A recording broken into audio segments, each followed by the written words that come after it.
Paskah kita kemarin itu. Nah, pada persiapan Paskah yang kemarin itu kan kita membahas sosok atau tokoh Petrus. Nah, di antara peristiwa penderitaan Yesus di salib itu, kemudian ada satu tokoh kecil, salah satu murid, Yudas Iskariot yang mengkhianati Yesus itu ya. Ini tokoh kecil yang nyempil tetapi tidak jarang juga menimbulkan pertanyaan-pertanyaan atau rasa penasaran.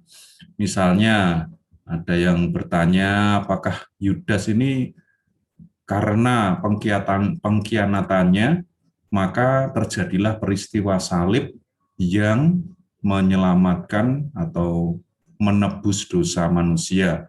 Kalau begitu, apakah Yudas memang berjasa dan berperan dalam karya keselamatan Tuhan? Nah, itu salah satu pertanyaannya. Lalu juga ada orang yang bertanya, misalnya tidak ada Yudas, Pak, berarti tidak ada salib, lalu tidak ada penebusan dosa. Nah, ini searah dengan pertanyaan yang pertama tadi, berarti Yudas ini berjasa besar ini. Nah, itu pertanyaan-pertanyaan yang, dan itu contoh pertanyaan yang bisa memunculkan pertanyaan-pertanyaan yang lain tentang tokoh Yudas Iskariot ini. Nah, untuk membahas tema Yudas Iskariot ini secara singkat, saya ingin mengutip ayat dari Injil Matius bab 26 ayat 24 itu ya. Anak manusia memang akan pergi sesuai dengan yang ada tertulis tentang dia. Ini bahwa anak manusia akan pergi itu maksudnya ya akan menderita, akan wafat, dan kemudian nanti akan dibangkitkan itu iya. Entah bagaimana caranya tidak disebutkan di situ, tetapi akan terjadi penderitaan, wafat, lalu kemudian kebangkitan. Kemudian ditambahi ayat itu, anak kalimatnya akan tetapi celakalah orang yang olehnya anak manusia itu diserahkan. Itu kiranya satu ayat itu cukup untuk pegangan kita dalam merenungkan tema atau tokoh kecil Yudas Iskariot yang mengkhianati Yesus ini. Jadi sebagai suatu fakta sejarah, biasanya memang dalam pembahasan sejarah itu selalu dihindari pertanyaan bagaimana ya kalau tidak ada itu ya. Ya, itu ya spekulasinya besar. Misalnya bagaimana ya kalau kemerdekaan Indonesia itu tidak terjadi tahun 45, tetapi tahun 46 atau tahun 50. Nah, itu kan pertanyaan yang menimbulkan spekulasi yang bermacam-macam. Maksudnya ya pertanyaannya sendiri tidak akan habis, bermunculan terus, dan jawabnya pasti tidak bisa tepat ya, karena memang peristiwa sejarah ya adanya itu. Nah, kalau diandai-andaikan ya tidak akan ketemu juga jawabannya.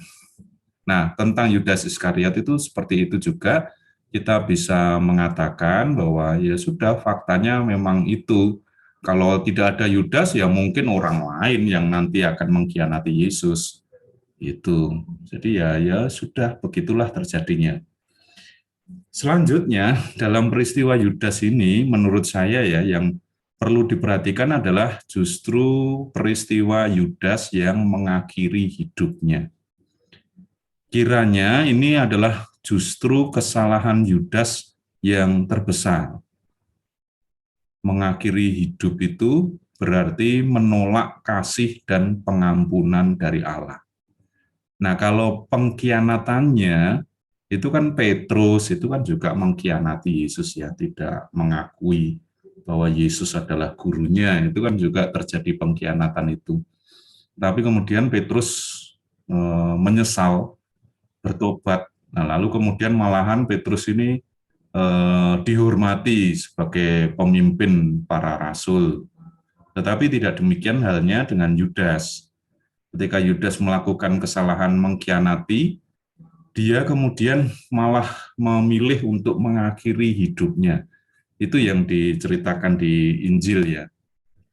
Nah, justru mengakhiri hidup ini adalah justru ini kesalahan terbesarnya. Apa kesalahannya? Yaitu tidak percaya bahwa Allah itu mau mengasihi orang-orang yang berdosa. Tidak percaya bahwa Allah itu mengampuni semua dosa manusia bila manusia mau diampuni. Nah, ini peristiwa ini adalah kesalahan terbesar karena menolak diampuni. Ini persis melawan sabda Tuhan bahwa Allah itu mengutus putranya ke dunia bukan untuk menghakimi, melainkan untuk menyelamatkan. Menyelamatkan artinya ya menawarkan pengampunan, menawarkan belas kasih, menawarkan rahmat. Lah kalau manusia tidak percaya bahwa Allah itu mau mengampuni, nah jadilah seperti itu tadi, Yudas kemudian mengakhiri hidupnya. Karena dia memang kesannya adalah bahwa dia tidak mau percaya persis apa yang diajarkan oleh Tuhan Yesus, bahwa Allah Bapa itu adalah Ia yang murah hati, Ia yang mau mengampuni, Ia yang mencari orang berdosa untuk diselamatkan. Nah, itu ya. Jadi tentang Yudas Iskariot, peristiwa mengakhiri hidup kiranya dapat menjadi renungan atau inspirasi bagi kita. Kesalahan apapun yang dapat kita buat, kesalahan terbesar apapun yang dapat dibuat oleh seseorang, oleh manusia, itu tidak dapat membendung kerahiman atau kasih pengampunan dari Allah. Jadi tidak ada yang dapat mengalahkan pengampunan dari Allah, kecuali yang tadi dilakukan oleh Yudas, yaitu menolak diampuni. Nah, kalau orang menolak diampuni, ya pengampunannya jadi tidak efektif, jadi tidak menyelamatkan. Allah tidak dapat menyelamatkan Yudas karena Yudas menolak diselamatkan. Itu ya. Ini tema Yudas Iskariot. Jadi tentang pertanyaan-pertanyaan spekulatif tentang sejarahnya itu bagaimana, itu banyak pertanyaan spekulatif dan banyak yang tidak dapat kita jawab secara meyakinkan karena berkaitan dengan sejarah. Ya, itu tema pertama tentang sekarang tema kedua. Sebenarnya masih ada kaitan juga dengan pikiran Yudas Iskariot tadi ya.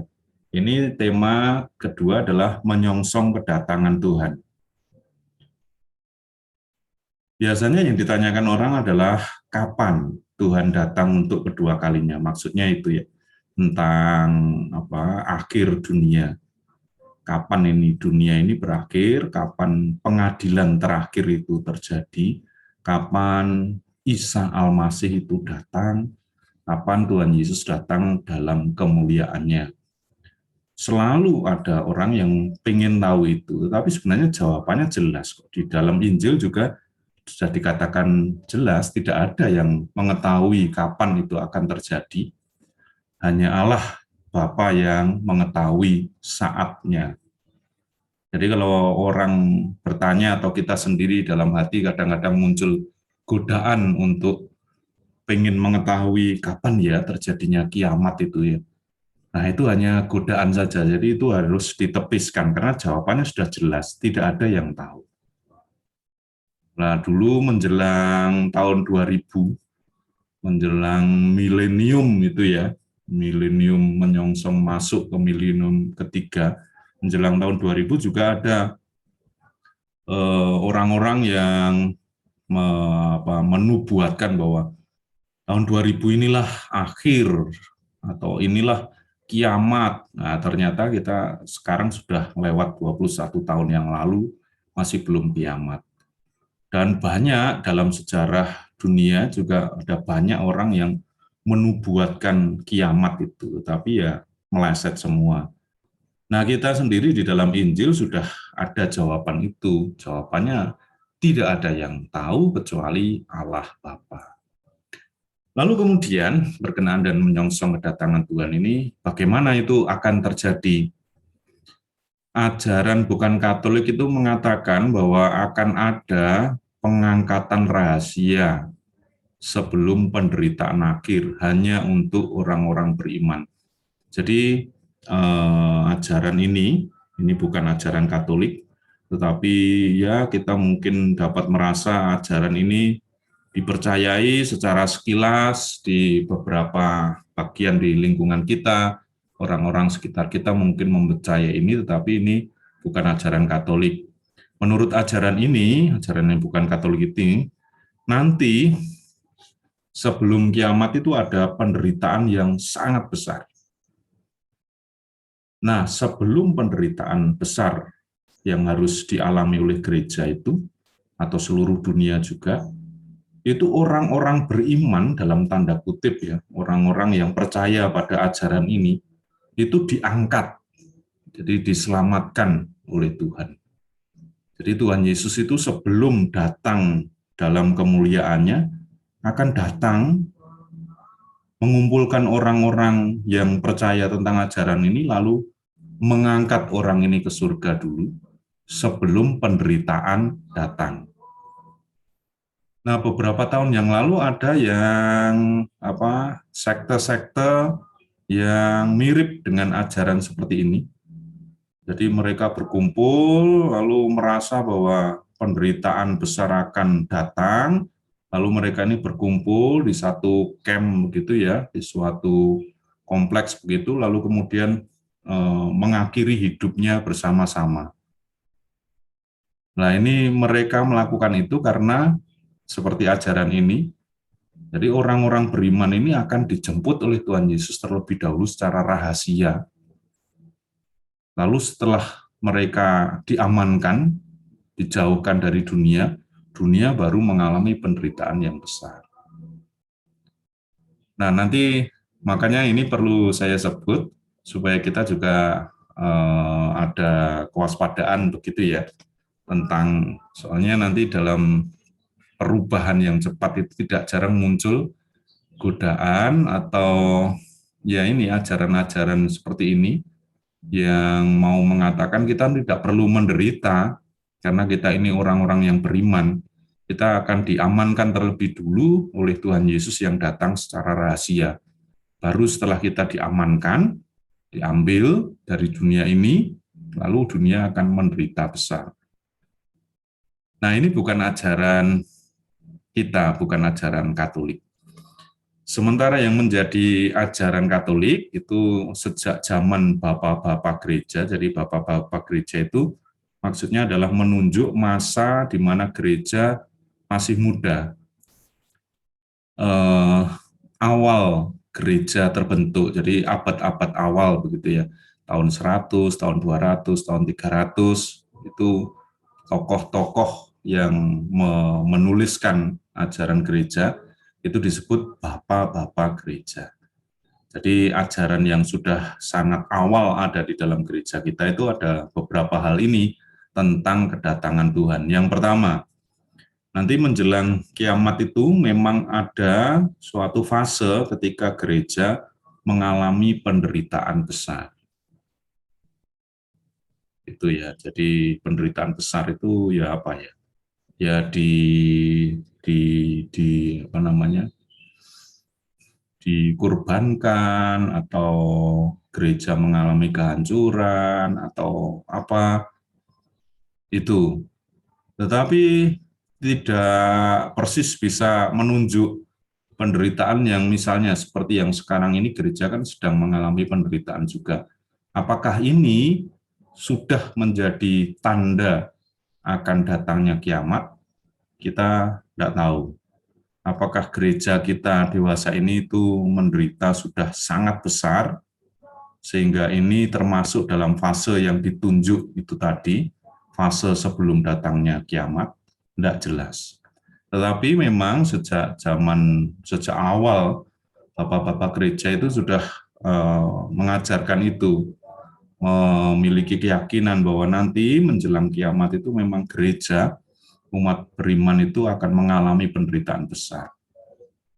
Sama seperti Tuhan Yesus sebelum bangkit itu juga mengalami penderitaan besar. maka gereja sebagai tubuh mistik Kristus akan juga mengalami penderitaan besar sebelum kebangkitan. Nah, ajaran yang Katolik ini berbeda dengan yang tadi bukan Katolik. Kalau yang tadi ajaran bukan Katolik itu mengatakan bahwa ya ini tidak perlu menderita, nanti akan diamankan, akan dijemput oleh Tuhan Yesus secara rahasia sebelum penderitaan datang. Jadi ajaran yang bukan Katolik itu menolak penderitaan, sementara ajaran Katolik itu ya menegaskan bahwa sebagai bagian dari tubuh Kristus, tubuh mistik Kristus, dulu Kristus menderita sebelum bangkit, maka gereja juga akan mengalami penderitaan besar sebelum kiamat. Kiamat itu artinya kedatangan Tuhan dalam kemuliaan.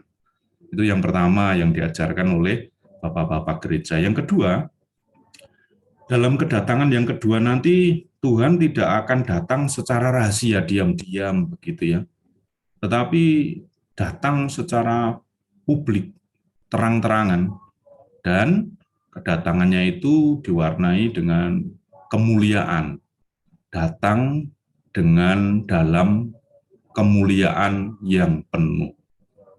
Jadi tidak ada rahasia-rahasia, tidak ada diam-diam atau apa, tapi kalau Tuhan datang, pasti semua orang tahu, karena kemuliaan Tuhan itu akan dilihat oleh semua orang. Itu yang diajarkan oleh bapak-bapak gereja. Yang ketiga, poinnya adalah bahwa Tuhan akan melaksanakan pengadilan terakhir untuk semua bangsa. Itu, jadi ada tiga hal itu tentang bagaimana nanti kedatangan Tuhan itu terjadi.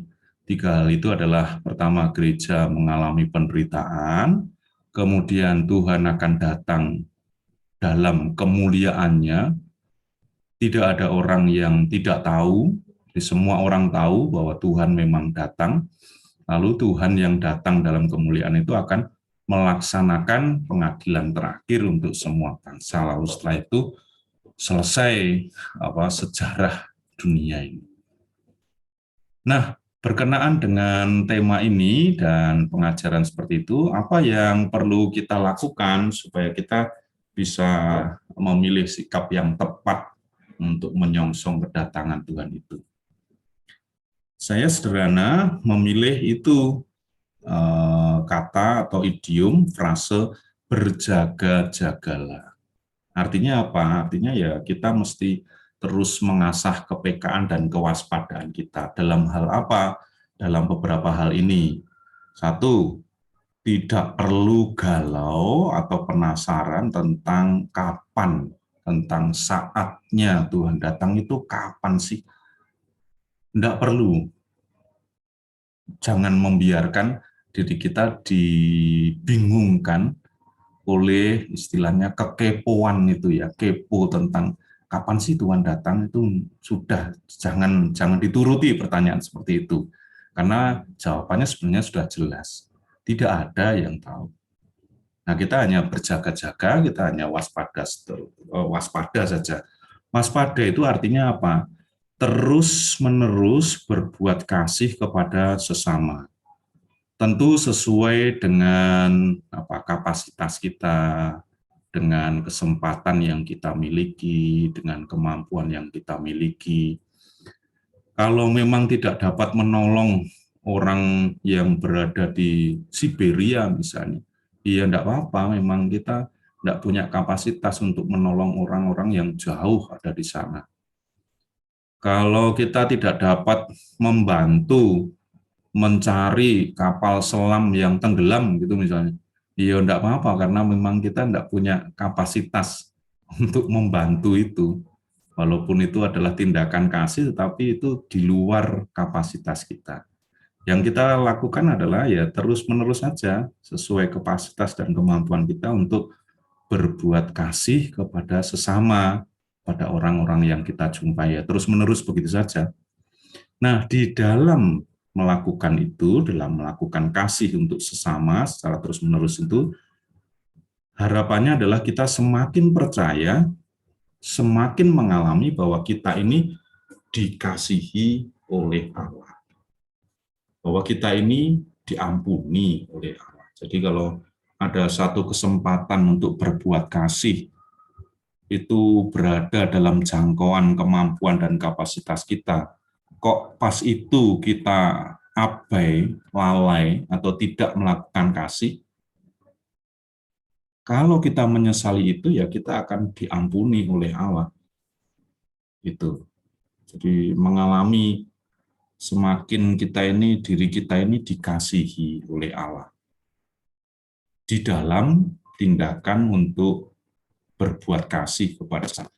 Jadi untuk menyongsong kedatangan Tuhan itu sebenarnya tidak perlu rumit-rumit, tidak perlu ini, yang pokok adalah terus berbuat kasih kepada sesama dan semakin mengalami diri sebagai yang dikasihi dan diampuni oleh Allah.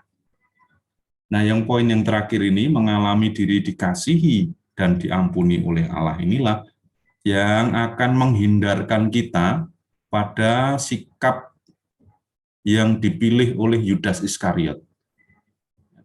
Yudas Iskariot itu terpeleset, tidak percaya bahwa dirinya itu dikasihi dan diampuni oleh Allah. Dia merasa dosanya itu sudah terlalu besar, sehingga Allah tidak akan sanggup mengampuni dosanya itu. Nah, itu sikap yang tidak tepat. Nah, kita, supaya kita ini tidak jatuh pada kesalahan Yudas Iskariot, kita mesti terus mengasah kepekahan batin kita, bahwa kita ini dari hari ke hari itu semakin mengalami dikasihi dan diampuni oleh Allah. Itu ya tentang kedatangan Tuhan. Jadi secara sederhana apa yang perlu kita lakukan untuk menyambut kedatangan Tuhan? Jangan mikir kapan saatnya, lalu nanti kalau sudah tahulah saya sebelumnya tak masak-masak enak, terus makan-makan, ngundang teman-teman, pesta-pesta, yang enggak perlu.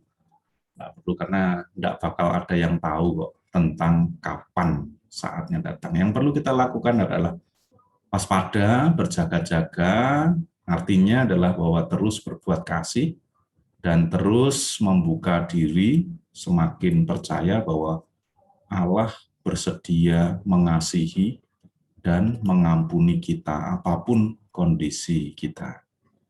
Begitu untuk tema menyongsong kedatangan Tuhan. Tema api penyucian. Api penyucian, istilah penyucian bukan pencucian ya. Jadi maksudnya itu adalah proses untuk menjadikan kita suci. Ya memang kadang-kadang dalam bahasa kita ini kan luwes. Ya boleh juga dikatakan kita nanti akan dicuci. Nah, tapi maksud awalnya adalah dijadikan suci. Sebab surga itu adalah tempat kesucian yang yang amat intensif. Kalau orang tidak suci kok masuk surga, ya dia nanti bakalan menderita. Atau dalam bahasa zaman sekarang itu tidak kompatibel. Jadi kita ini di api penyucian itu dijadikan suci, dijadikan kompatibel dengan surga. Ini kalau dirumuskan dalam kalimat tertulis itu seperti itu. Jadi istilah Latin untuk api penyucian adalah purgatorium. Tempat atau dalam tanda kutip ya, bukan tempat wadah begitu ya. Kita untuk membantu memikirkan itu kita menyebutnya dengan tempat. Tapi sebenarnya juga adalah proses pemurnian. Nah, di mana di situ kita dijadikan suci. Ini adalah kondisi yang dialami oleh orang-orang yang meninggal dalam keadaan rahmat dan dalam persahabatan dengan Tuhan. Namun belum suci sepenuhnya, sehingga memerlukan proses pemurnian selanjutnya setelah kematian. Nah, kita perhatikan, kita ingat saja kondisi dalam persahabatan dengan Tuhan itu. Dalam persahabatan itu berarti kita terbuka terhadap Tuhan. Kita mau dikasihi oleh Allah. Kita mau diampuni dosa-dosa kita oleh Allah. Itu. Jadi ini adalah sebenarnya kondisi umum di antara kita. Mungkin di antara kita memang ada orang yang suci begitu ya, setelah kematian langsung masuk surga. Mungkin ada, tetapi pada umumnya kita ini ya terbuka terhadap Allah, tetapi ya belum suci sepenuhnya. Jadi kita membutuhkan proses pemurnian setelah kematian. Gitu. Proses pemurnian ini berbeda dengan api neraka. Meskipun istilahnya sama-sama api, api penyucian dan api neraka. Api neraka itu ya penderitaan yang tidak berarti, ya hanya menderita saja. Sementara api penyucian itu penderitaan yang justru menumbuhkan harapan dan kegembiraan dalam jiwa kita. Di api penyucian ini, menurut ajaran Gereja Katolik, kita dapat membantu jiwa-jiwa di api penyucian melalui doa-doa kita, terutama melalui ujub misa kudus. Nah, jadi itu alasannya kalau kita mengikuti perayaan Ekaristi, mengikuti misa itu, kita sering mendengarkan ujub misa untuk arwah, begitu ya. Karena memang kita dapat membantu mereka dengan doa-doa kita. Itu tentang purgatorium, tentang proses pemurnian ini. Nah, saya menambahkan keterangan ini, menjadi suci, itu kan api penyucian, proses di mana kita dijadikan suci. Nah, menjadi suci itu artinya adalah nyambung dengan kesucian Allah. Allah itu adalah sumber kesucian. Jadi kita ini dibantu supaya semakin nyambung dengan Allah, sumber kesucian. Kalau dalam tradisi keagamaan, di kitab suci perjanjian lama juga ada keyakinan semacam itu, bahwa Allah itu adalah suci. Kalau sampai manusia itu berjumpa dengan Allah, maka manusia itu akan mati. Karena apa? Tidak kompatibel. Manusia yang belum suci sepenuhnya berjumpa dengan Allah yang maha suci. Nah, karena ini tidak kompatibel gitu ya, artinya kalau misalnya kompatibel itu listrik gitu ya. Kalau tegangan, alat-alat tegangan rendah disambungkan dengan tegangan tinggi, nah itu bisa rusak alatnya. Kalau dulu itu kan ada yang tegangan 110, ada tegangan 220 gitu ya. Kalau sekarang kan pada umumnya sudah 220. Nah, dulu kalau ada alat yang membutuhkan tegangan 110 disambungkan dengan listrik yang bertegangan 220, alatnya itu bisa rusak. Nah, seperti itu kira-kira gambaran dari perjanjian lama tentang orang yang berjumpa dengan Allah. Orang itu akan mati. Itu kalau sampai tidak diberi rahmat khusus, orang itu akan mati. Maka orang itu akan takut datang ke tempat-tempat keramat yang diperkirakan di situ ada kesucian Allah. Jadi ketakutan terhadap tempat keramat itu karena kalau dia berjumpa dengan Allah, dia akan mati. Karena tidak kompatibel itu. Nah, di surga juga demikian. Kalau kita belum suci sepenuhnya, kok memaksa masuk surga, ya di situ kita akan justru menderita karena tidak kompatibel, tidak nyambung. Nah, dengan adanya api penyucian inilah kita diproses supaya kita menjadi suci, supaya bisa nyambung dengan Allah yang maha suci. Hal-hal yang menghalangi kita nyambung dengan Allah, itulah yang harus dilepaskan. Itulah yang harus dibakar, harus dibuang di api penyucian. Itu kita diproses supaya hal-hal yang tidak perlu, yang menghalangi kita untuk nyambung dengan Allah, hal-hal yang tidak perlu itu harus dibuang, harus dibakar, supaya kita makin terbuka dalam menerima kasih Allah. Itu. Nah, Yudas Iskariot tadi kayaknya ya memang tidak percaya bahwa Allah akan membantu manusia yang berdosa, sehingga dia kemudian ya sudahlah, buyar aja lah, semuanya buyar. Sudah menutup diri, lalu ya sudah tinggal penderitaan saja. Sementara di api penyucian, seperti yang dalam pertemuan yang lalu juga saya sempat singgung, itu penderitaan yang besar sekaligus kegembiraan yang semakin besar. Penderitaan karena kita ini dipreteli, bagian dari kepribadian kita yang tidak sesuai, yang menghalangi sambungan kita dengan Allah itu akan dibuang. Jadi yang tidak perlu itu akan dibuang, dibakar. Sehingga kita nanti dapat sepenuhnya sambung dengan Allah yang Maha Suci.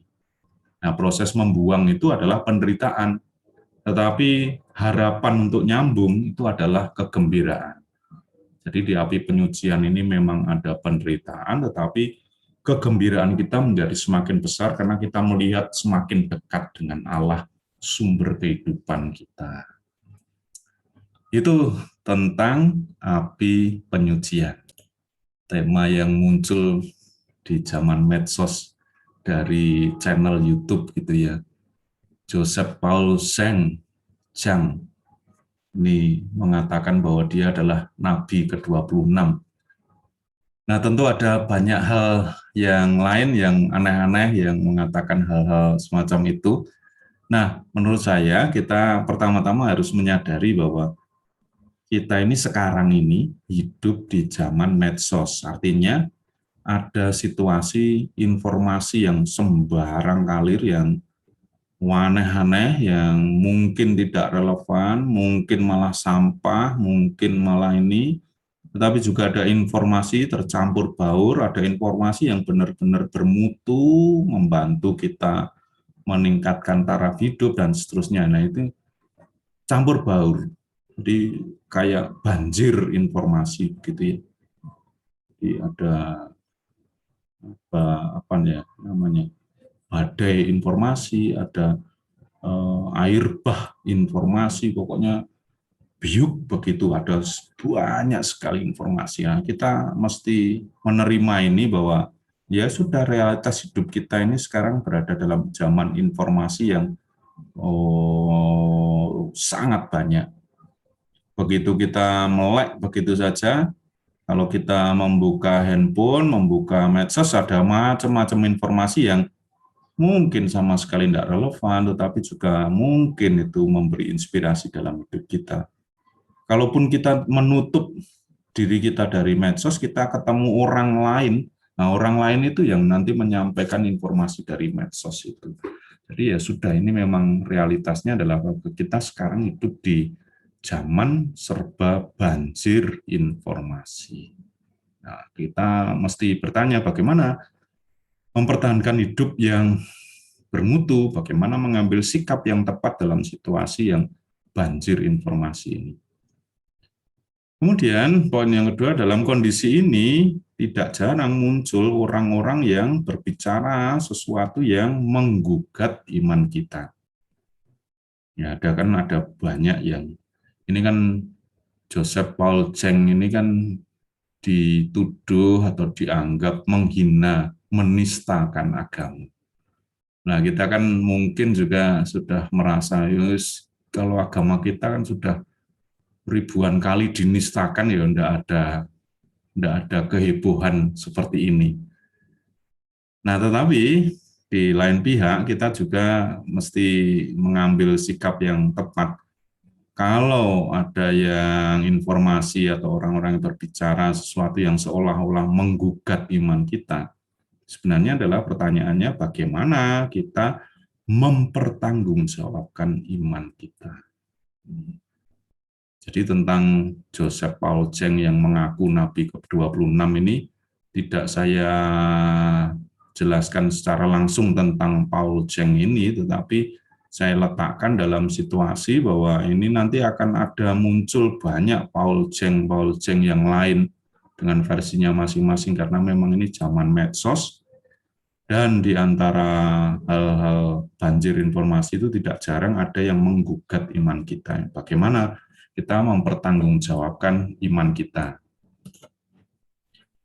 Satu, nah ini satu ada 3 hal ini yang saya mau sampaikan untuk bisa mengambil sikap yang tepat dalam situasi yang banjir informasi, dalam situasi perubahan yang serba cepat. Nomor satu yang utama adalah bersikap kritis terhadap informasi itu ya. Kritis itu maksudnya adalah kita mencoba melihat porsi dan proporsinya. Apakah itu tepat atau enggak. Nah, kalau di breakdown, diuraikan secara lebih kecil, bersikap kritis itu beberapa poinnya saya catat di sini. Yang pertama, tentang emosi kita.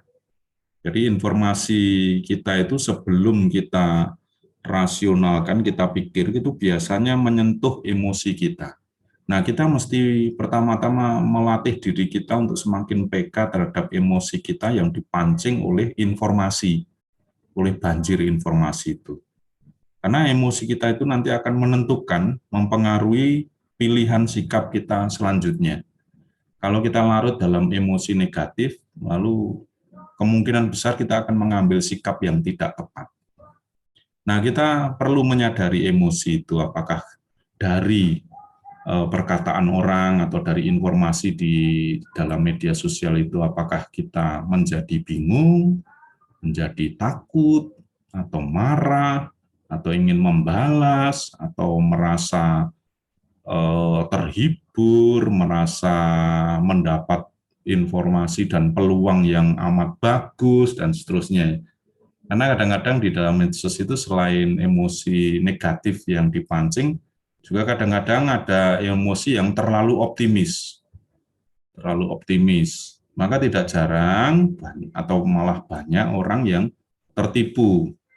Misalnya tentang investasi atau tentang mudahnya mendapat pinjaman. Nah, itu kan karena dipancing emosinya, merasa bahwa ini kesempatan yang bagus sekali. Nah, ternyata tertipu.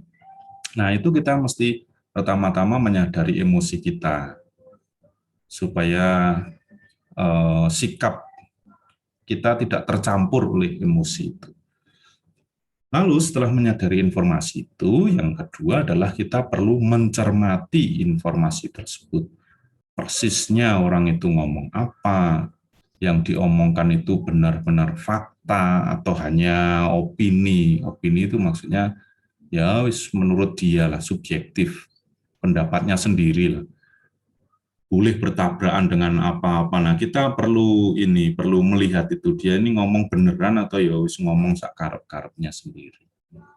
Kemudian kalau mau lebih sulit lagi ya kita mencermati informasi itu, kita menilai ini benar enggak ya secara logika.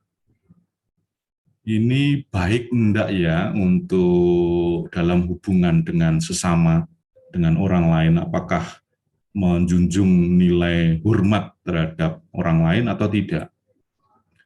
Ini omongnya bagus, indah, elegan, atau norak, atau desit, atau kampungan, atau tidak mutu lah. Ya hanya sekedar marah-marah itu saja kan itu jelas tidak indah. Nah, kalau kita melatih ini, merasa bahwa ini kok omongannya marah-marah gini ya, kita biasanya langsung kalau sudah sering melatih diri, kita bisa merasa bahwa ini tidak benar ini biasanya. Kalau tidak indah itu biasanya tidak benar. Tetapi kita mesti selalu melatih diri untuk melihat apakah ini benar, logis, apakah ini mempromosikan nilai hormat terhadap sesama, atau ini indah disampaikan secara elegan atau ya norak-norak begitu. Nah, itu kita kalau kita melihat itu, kita kemudian nanti bisa terbantu untuk menentukan sikap yang tepat terhadap itu. Kemudian setelah mencermati informasi tersebut, kita perlu melihat konteksnya. Konteksnya ini yang agak lebih sulit lagi, ada kondisi politik apa, ada kondisi sosial, ekonomi, atau kepentingan-kepentingan apa yang membuat informasi yang tampaknya sebenarnya tidak mutu itu kok jadi heboh, kok tampaknya seperti relevan begitu ya. Nah, misalnya yang Paul Cheng itu ya, dia hanya ngomong sendiri kan, tidak ada bukti-bukti apa begitu ya, ya hanya pendapat pribadi. Nah, kenapa itu jadi heboh sekarang? Nah, kita bisa menduga-duga ya, ini hanya orang pengen mainan-mainan itu aja, mainan viral-viralan aja. Lalu yang menanggapi siapa? Yang menanggapi itu Sekjen MUI. MUI itu siapa? Itu kan kita jadi tahu, oh, orang-orang seperti itu ya, kira-kira kepentingannya seperti itulah. Nah, dengan mencermati konteksnya itu, sekali lagi kita bisa terbantu untuk menentukan sikap yang tepat terhadap omongan orang, terhadap informasi yang kita terima itu. Kemudian yang terakhir, secara khusus berkenaan dengan iman Katolik, kalau kita merasa iman kita digugat, maka carilah pendasaran argumentasi yang berdasar pada kitab suci, magisterium, dan tradisi. Kalau ada gugatan terhadap iman kita, celaan atau hinaan, jadikan itu kesempatan untuk memperdalam pengetahuan iman kita.